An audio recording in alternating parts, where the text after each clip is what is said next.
everyone. Welcome to another Africa Hotel Investment Forum podcast, the podcast that looks to spread a little light and insight into the world of hotel investment across the continent. I'm here today with Wytze van der Berk, the Vice President of International Operations for covering EMEA with BWH. Wytze, welcome and once Thank again you. to the podcast. Thank you, Matthew. It's a pleasure having you. In fact, I think it was about a year ago we spoke, and the big news on the town obviously was, firstly, Best Western had become BWH, but more importantly, this acquisition of World Hotels had taken place a few years before. How is that working out for the organisation now? It's really working out well. Of course, when we acquired World Hotels, it was just before COVID, so it was far from ideal timing. But now, having COVID left us behind us, we have seen a significant growth in most of the regions where BWH is. So over the past 2.5 years, we added about 50 new World Hotels, beautiful upper upscale and luxury hotels. Although I have to say the majority was in Europe, NORAM, and in APAC. We have signed our first World Hotel in Africa earlier this year, which is in the north in Morocco. And actually, we have 3 more projects on the table where we are in final negotiations for sub-Sahara regions.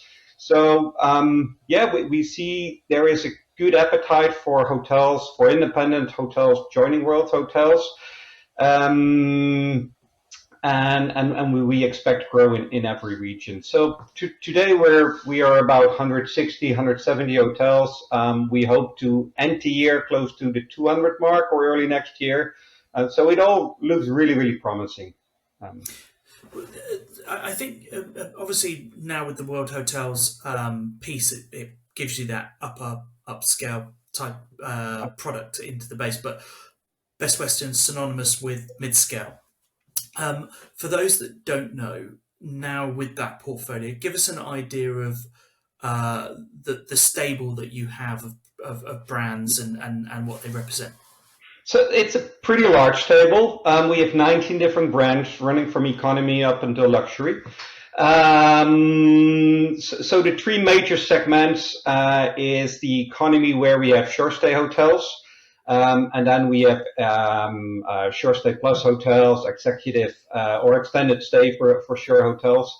Then in our traditional space, the mid-scale, where we have much scale, upper mid-scale, and upscale, we have Best Western, as many people know, Best Western Plus, Best Western Premier, but also true extended stay products, executive residency and home by Best Western.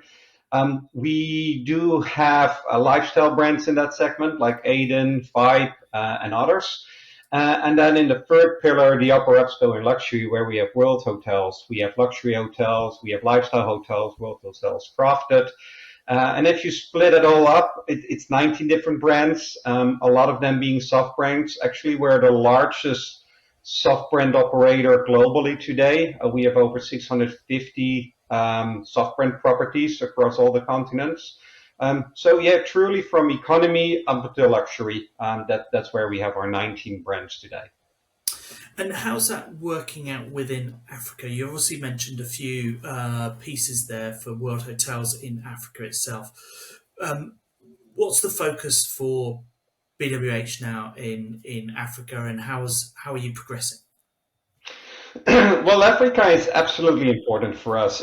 We all know it's the fastest growing continent of the world. The people living in Africa are going to be doubled in the next 15 to 20 years. We see a lot of opportunities. So for the past 2 years, we really changed our strategy. We focused on some regions and some countries in Africa, mainly being Kenya, Uganda, Tanzania, and Ethiopia. We are now starting up South Africa again with having a couple of conversations going on. And then more on the west part, it's Cameroon and Ghana, and in the north part, it's of course Egypt, which is very important for us. In terms of brands, the vast majority is still what we're known for, so it's Best Western Premier. We do see some soft brands in Africa. We recently signed at the Panari Resort in Kenya, which is a lovely luxury resort, which are using us as a soft brand. In the coastline and more in the northern part, it's a lot of resorts, as well as in Egypt, as more in the east part of Africa. So it's basically kind of all brands, but still the vast majority is the 3-star, 4-star mid-scale hotels and upper mid-scale. I was going to ask, are there any specific types of products that you're pushing towards certain markets, or are you just open to, or is is that your strategy? Well, it is, but it really depends, like you said, on what market. So we see in Ethiopia, mainly in Addis, it's a lot of upper mid-scale business hotels. Where we see in Kenya, it's really diverse. We are talking about resort properties to cater for the more upper upscale and luxury tourism, but as well as mid-scale hotels and extended stay more in the city. Obviously, if we look at South Africa, it's both, but there is a big demand for more luxurious leisure travel, especially in the western part of South Africa. It really depends by market. Cities tends to be more mid-scale and upper mid-scale, where touristic and resorts tends to be more upper upscale and luxury. Do you have a sort of 5 or 10 year plan for Africa? Where are you on that journey? What's your goals? Yeah, so currently we have about 22, 23 hotels active in Africa. We have signed another 15, but our plan in Africa for the next 5 years is to grow to 60, 65 in total. That might vary, but that's the goal. And again, the biggest markets where we see developments now, it's South Africa, it's Egypt, and it's Kenya, Tanzania. Those are the biggest markets for us. Are you open to opportunities in the other markets, or Absolutely. There's a lot. Yeah, there's. I mean, we were having the conference in Namibia, right, this year, which you see a lot of potential. There's great demand for more leisure travel in Namibia. So we're absolutely looking into that. But traditionally, we always had our developers in other regions of Africa. But absolutely. Same goes for the more the area at Cameroon and Ghana. We know there's massive growth there. There's massive inbound regional tourism into that piece, but also from Europe into that region. So we're also looking at that region. And speaking of the event, which is in what 3 months now, coming up fast, you'll be sitting on a panel talking about the lifestyle brands or within Africa and leisure destinations. What do you expect to be sort of discussing, and also how is your organisation approaching lifestyle on the continent? Well, we were one of the first who actually brought a lifestyle product to Africa, the Vibe in Cape Town years ago. We see a lot of opportunities in cities where hotels needs to be refurbished, revitalized. They typically have good locations, but now with a lot of new product coming in those markets, we see that there's an opportunity for turning those around into a more lifestyle boutique experience. And then when it comes to leisure on the continent, we all know there's a big demand for these independent, one-off, beautiful resorts and experiences. And that is really, like I said, with the Panari Resort, we recently signed in Kenya. So those hotels really benefit from being connected to a global hotel chain like ours. We have almost 60 million loyalty members who like to redeem their points for experiences. They like to bring their spouses and go on camping or go on clamping, as well as beautiful golf resort, wildlife resorts, or beach resorts. So that's absolutely an important market. Like I said earlier, we have a couple of projects on the table in Uganda, in Tanzania, and more in Kenya for those upper upscale leisure, mainly soft brands, but that's all experience driven. So absolutely lifestyle.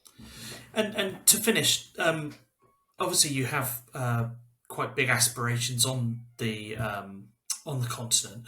Are there any particular challenges that come up time and time again in your experience that inhibit that? It's a big continent, and as you know, and the listeners know, that it really varies region by region. Some countries or regions are very easy to do business when it comes to permits, when it comes to establishing a business and currency, foreign currencies. In others, it's far more complicated. So, water flows like, the way of less resistance, and that's typically what business does as well. So we see opportunities in countries who are open to do business on an international scale, where people can easily travel to, where people feel safe, where people are welcomed, and where we can deliver business in different currencies, and work with the currencies and the governments. Yeah, it's a fair point. I think Rahul Chowdhury in my last but one podcast was saying the same thing. Make it easy for us and we'll come. So it's a similar story. I never had anybody, well, not all, but most of the people you speak who went to Africa for the first time, especially Sub-Sahara, they all love the place, right? They love the people, they love the nature, they love the heritage. They want to come back and they want to explore more. So the more and more hotels opening their borders and being open for business, the more sustainable tourism we can bring to those countries, which will help them in growing their economies, their footprint, and helping the people to find their jobs and boosting their economies. It's such a beautiful continent. Exactly. And speaking of which, I guess we're in Namibia. Are you going to be taking advantage of the time there to explore a little bit? Have you got anything planned? Yeah. Last time I didn't have the time for that, but this time absolutely. I'm thinking about adding about 2 or 3 days to explore Namibia, and maybe on the way we have some business in Cape Town, so maybe a few days in Cape Town and a few days in Namibia. Yes, a good idea. And for those who are listening to this and attending, there is actually a page on the website where you can actually get some ideas of things to do and little extra tours to see Namibia. So that's been an amazing chat once again, and congratulations with what you have done already in Africa, and good luck in the future as well. Thank you so much, Matthew, and looking forward to see you in a couple of weeks. Absolutely. Thank you so much. Thank you. Cheers. Bye. Thank you for tuning in. For more information, visit our website at www.ahif.com.